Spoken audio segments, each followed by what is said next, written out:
who really is influencing who here? Right. Am I really evangelizing them, or have I just become their buddy?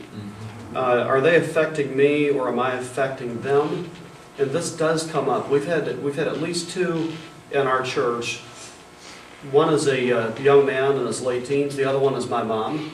My mom got to know a lady, and she was concerned for her, and she said, you know what, I'm going to try to evangelize her. And so they began taking walks together for exercise 3 or 4 times a week. And Mom would witness to her. This lady would consistently reject. And Mom would witness, and she'd reject. So not as much witnessing going on after a while, not as much evangelizing. Pretty soon, Mom realized, thank God for a godly mother with discernment. And she realized, you know, really, we're just friends now. Here I am, just friends with a lost woman, and 2 different masters, 2 different destinies, 2 different lords, everything, and we're just friends. And so no longer am I really evangelizing her. We're just buddies now. I'm a buddy with just a lost lady. Why don't I move on from this? And she now, really, this lady has had every opportunity. She is a Christ rejecter. She knows the truth, and she said no. So why don't I turn away from her, which would be scriptural, and try somebody else instead of keeping on with this one, on and on. The other was a young man that just graduated high school, and he's had a very difficult time this past summer going through all this, and our church knows about it. It's a public thing. He's not going to be upset that I'm talking about this. It's been great to see what God's doing.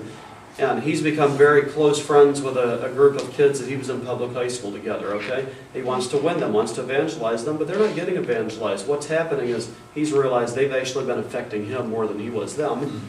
And so he's gotten to the point where he said to just draw a line in the sand and say, look guys, you don't want to be saved, etc. I'm not telling you I'll never talk to you again. I'm not saying I'll shun you. They're not disobedient believers who we've had to put out of the church. But you are influencing me in a wrong direction. It's my fault. That's what he said to him. It's my fault that I've allowed this influence. But for my testimony and because of my Lord and all this, I've got to not just be your buddies. I bring it down to this question, or this thought, and maybe this will help somebody. If I'm a friend with a lost person, and I went through it myself just before I was married with a young man, I think either he ought to be on the road to getting saved, or he ought to be getting angry with me. How can I really be contending that I'm the salt and the light and the evangelist I ought to be, and he's totally cold hanging out with me, but he's not interested in being saved? At some point, they're either going to get saved or they're going to get fed up with you. And if there's just a comfortable thing going on there, an acceptance, I don't think we're really doing our job. Now, when we come to the whole relatives thing, yeah, that's a different topic. You have to work through a lot of different things. But there came a point, this young man doesn't want to get saved. I've told him I can't just be buddies with him. I need to be going after someone else. So I do, in a sense, separate, but not as in I'll never talk to you again, but just I cut off that ongoing relationship. Because I'm here not to just be pals with lost folks. And if anybody's lost watching this, we just want you to get saved.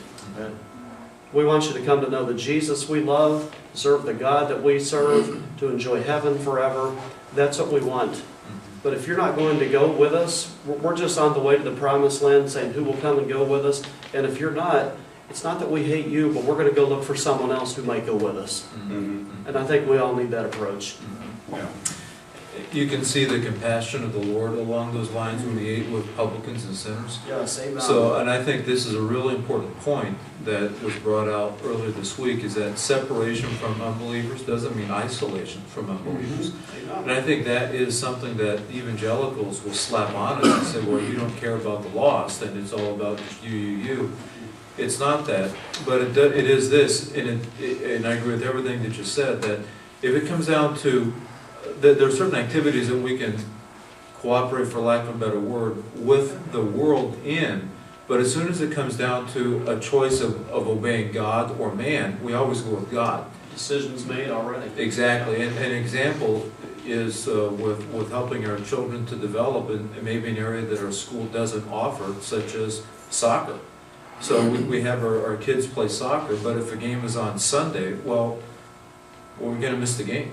So there are certain things that we can participate in while staying separate, but reaching out. But I think another aspect is this, that In ministry with unsaved people, Jude says, some saved with fear, pulling them out of the fire, Yes, maybe even yes. the garment spotted by the flesh. So there's literally a snatching out that takes place with certain people. You just can't get close to them. I mean, if you do, I think an example in our area is a lot of homosexuals. I mean, they need to be saved, but I'm not going to be hanging around with them. You know, so it's going to be a quick in, quick out. But at the same time, giving them the opportunity to believe. Okay, that is it. Glad everybody came, glad everybody stayed. Dismissed.